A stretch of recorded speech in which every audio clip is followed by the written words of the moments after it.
शिक्षा जगत से जुड़े कुछ महत्वपूर्ण खबरों को डिटेल में देखेंगे, अंत तक जुड़े रहिएगा। नमस्कार दोस्तों, मेरा नाम है नीरज, आप देख रहे हैं कैरियर बिट यूट्यूब चैनल। अगर आप इस चैनल पर पहली बार विजिट करें तो इसको सब्सक्राइब करते हुए बेल आइकन को प्रेस करना ना भूलें।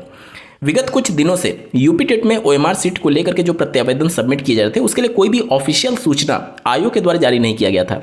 सिर्फ और सिर्फ कुछ शरारती तत्वों के द्वारा इस प्रकार का खबर यूट्यूब पर, सोशल मीडिया पर वायरल कर दिया गया कि अगर ओएमआर में कोई गलती है तो आप जाकर के प्रत्यावेदन दे सकते हैं। अब आयोग ने अपनी तरफ से स्पष्टीकरण दिया है। आज दिनांक 14 जुलाई 2026 को उत्तर प्रदेश शिक्षा सेवा चयन आयोग ने ओएमआर सीट पर महत्वपूर्ण टिप्पणी करते हुए एक ऑफिशियल नोटिफिकेशन निकाला है, जिसके बारे में आपको जानना बेहद जरूरी है। देख सकते हैं आप, उत्तर प्रदेश शिक्षा सेवा चयन आयोग प्रयागराज के संज्ञान में आया है कि कुछ व्यक्तियों द्वारा पीजीटी, टीईटी एवं अन्य परीक्षाओं के संबंध में ओएमआर सीट, उत्तर कुंजी, कट ऑफ, प्राप्तांक के बारे में अभ्यर्थियों द्वारा आयोग में जाकर के प्रार्थना पत्र देने के लिए उकसाया एवं भ्रमित किया जा रहा है। एआई के माध्यम से अभिलेख तैयार किए जाने और धन के लेन देन संबंधी भ्रामक एवं अप्रमाणित सूचनाएं प्रसारित की जा रही हैं। तो ये जो प्रत्यावेदन देने वाला पूरा मामला था वो पूरी तरीके से भ्रामक था। आयोग ने अपनी तरफ से प्रत्यावेदन नहीं मांगा था। मैंने आपको पहले भी अवगत कराया था और आज भी अवगत करा रहा हूँ।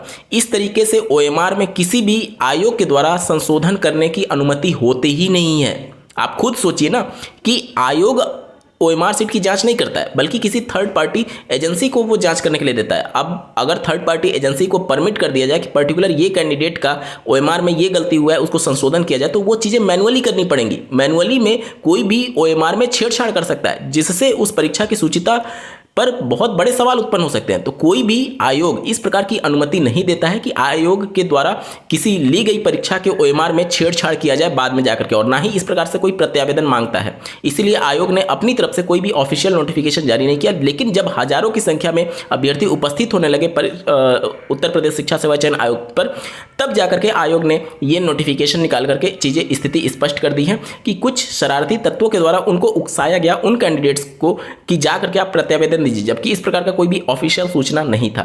तो इसका क्या मतलब निकाला जाए? इसका मतलब ये निकाला जाए कि ओएमआर सीट में किसी भी प्रकार का बदलाव नहीं किया जाएगा। जिन अभ्यर्थियों ने जो गलतियां की हुई हैं उनका रिजल्ट निश्चित तौर पर प्रभावित होगा, आप ये मान करके चलें। ठीक है, मैंने बहुत बार आपको बता दिया कि किन गलतियों की वजह से आपका रिजल्ट नहीं रुकता है और किन गलतियों की वजह से रिजल्ट रुक जाता है। तो जब भी आप किसी भी खबर की बात करें तो यूट्यूब पर, सोशल मीडिया पर विश्वास करने से पहले आप ऑफिशियल वेबसाइट जरूर चेकआउट कर लीजिएगा कि आयोग का इस बारे में क्या कहना है। और अगर कोई नोटिस नहीं आया हुआ है तो नोटिफिकेशन में जो बातें लिखी गई हैं उसी को आपको 100% सत्य मान करके चलना है।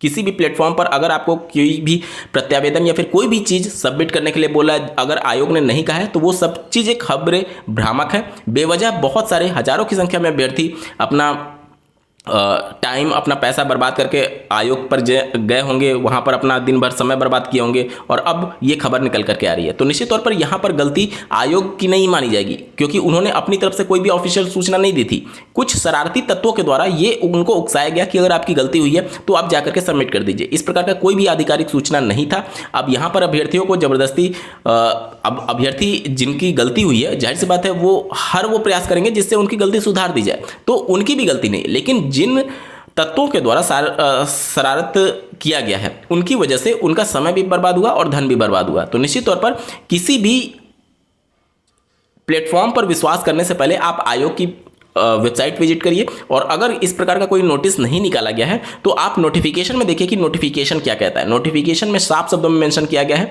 कि अगर पर्टिकुलर ये चीज़ें आप गलती करते हैं तो आपका रिजल्ट प्रभावित होगा। ठीक है, चलिए आगे देख सकते हैं आप। आयोग स्पष्ट करता है कि पीजीटी परीक्षा के परिणाम घोषित किए जा चुके हैं। सभी अभ्यर्थियों के प्राप्तांक एवं चयनित अभ्यर्थियों के लिखित परीक्षा अंक, साक्षात्कार अंक एवं अंतिम प्राप्तांक आयोग द्वारा पृथक पृथक प्रदर्शित किए जा चुके हैं। अतः ऐसी भ्रामक एवं निराधार सूचनाओं पर विश्वास ना करें। केवल आयोग की आधिकारिक सूचनाओं को जो विज्ञापन के समय प्रकाशित की गई थी उन्हें ही प्रमाणिक माने। ठीक है, तो इस तरीके की चीज़ों पर आपको बिल्कुल भी विश्वास नहीं करना है अगर आपको कोई भी इस प्रकार की सूचना दे रहा है तो। ठीक है दोस्तों, अब बात करते हैं उत्तर प्रदेश से सटे बिहार में टीआरई 4 को लेकर के जो चर्चा विमर्श चल रहा है, जिस पर उस राज्य के जो बेसिक शिक्षा मंत्री हैं उनके द्वारा बार बार प्रतिबद्धता जाहिर की जा रही है कि हम जुलाई में इसके संबंध में कार्रवाई आगे बढ़ाएंगे। टीआरई 4 का लंबे समय से अभ्यर्थियों को वेट है। इसी के बीच एक खबर वायरल हो रही थी जिसमें यह दावा किया जा रहा था कि अब बीपीएससी के माध्यम से टीआरई 4 में 2 एग्जाम कंडक्ट कराए जाएंगे, एक प्री और दूसरा मेंस। उसके बाद ही जो फाइनल लिस्ट में आएगा उस कैंडिडेट का सिलेक्शन होगा। इन सभी खबरों पर विराम चिन्ह लगाते हुए एक खबर जो कि 1 जुलाई 2026 को बिहार राज्य सरकार में अवर सचिव के द्वारा बिहार लोक सेवा आयोग को एक पत्र लिखा गया प्रशासन सामान्य विभाग के द्वारा, आप अपने स्क्रीन पर देख पा रहे होंगे। इसमें कहा गया है कि बिहार लोक सेवा आयोग द्वारा एकल चरण में आयोजित की जाने वाली परीक्षाओं को 2 चरणों में आयोजित किए जाने की स्वीकृति के संबंध में। जैसा कि आपको ज्ञात होगा, जो शिक्षक भर्ती का आयोजन करती है वो भी बिहार लोक सेवा आयोग यानी बीपीएससी के द्वारा आयोजित की जाती है, और टीचर की जो भर्ती का एग्जाम होता है वो भी एकल परीक्षा एकल चरण में होता है। तो केवल टीआरई की बात नहीं की जा रही है, बल्कि जिन भी परीक्षाओं में एकल चरण की परीक्षा हो रही थी उन सब में प्री और मेंस लागू करने के संबंध में ये पत्र लिखा गया है। अब क्या लागू हो ही जाएगा? नहीं, ऐसा नहीं है। इसके बारे में कुछ महत्वपूर्ण बातें लिखी गई हैं जिसके बारे में आपको समझना बेहद जरूरी है। देखिए, बीपीएससी का खुद का जो नियमावली है उसमें 1996 वाला, उसमें नियम 3(1)(c), नियम 3(4) और नियम 3(e) ये सारे पॉइंट्स उसमें जोड़े गए हैं, और इसका सार आप नीचे देख सकते हैं। उपयुक्त प्रावधानों से स्पष्ट है कि बिहार लोक सेवा आयोग स्वयं के द्वारा आयोजित की जाने वाली किसी परीक्षा के मानक एवं प्रक्रियाओं को निर्धारित करने के लिए स्वतंत्र एवं सक्षम प्राधिकार है।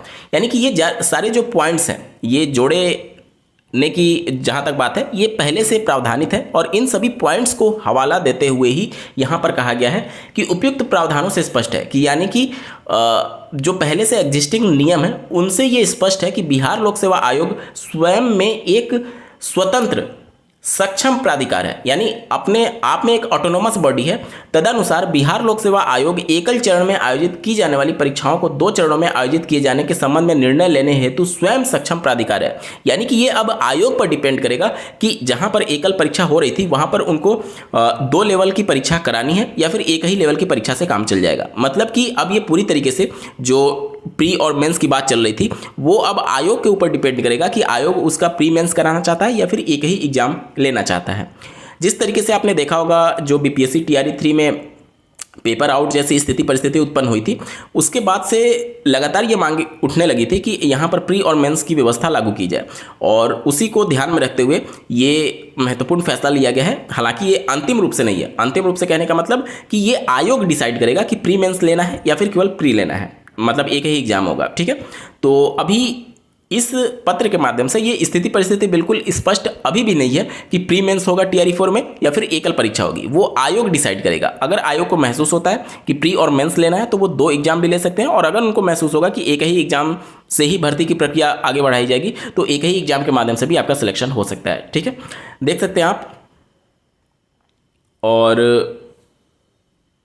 काफ़ी लंबे समय से टीआरई 4 का अभ्यर्थी वेट कर रहे हैं। वहाँ पर 2025 में नवंबर में विधानसभा चुनाव हुए थे, उससे पहले लगातार अभ्यर्थी टीआरई 4 की मांग कर रहे थे, और अब तक टीआरई 4 का विज्ञापन जारी नहीं हुआ है। लगातार शिक्षा मंत्री इस पर बयान देते रहते हैं। देखना होगा कि टीआरई 4 कब विज्ञापित किया जाता है। निश्चित तौर पर टीआरई 4 का वेट ना सिर्फ बिहार के अभ्यर्थी बल्कि उससे सटे राज्यों के अभ्यर्थी भी वेट कर रहे हैं। खास करके उत्तर प्रदेश की बात करें तो पिछले 8 सालों से भर्ती का विज्ञापन जारी नहीं हुआ है। उत्तर प्रदेश के हजारों की संख्या में टीआरई 1, 2, 3 में अभ्यर्थी बिहार में चयनित हुए हैं और अपनी सेवाएं दे रहे हैं। ना सिर्फ उत्तर प्रदेश के बल्कि अन्य राज्यों के भी बहुत सारे अभ्यर्थियों ने वहां पर सिलेक्शन लिया हुआ है। तो निश्चित तौर पर बिहार राज्य इन सभी के लिए एक तरीके से बहुत ही महत्वपूर्ण राज्य बनकर के उभरा हुआ है। जहां पर बेरोजगारी चरम पर थी वहां पर उन अभ्यर्थियों को कम से कम रोजगार मिला हुआ है।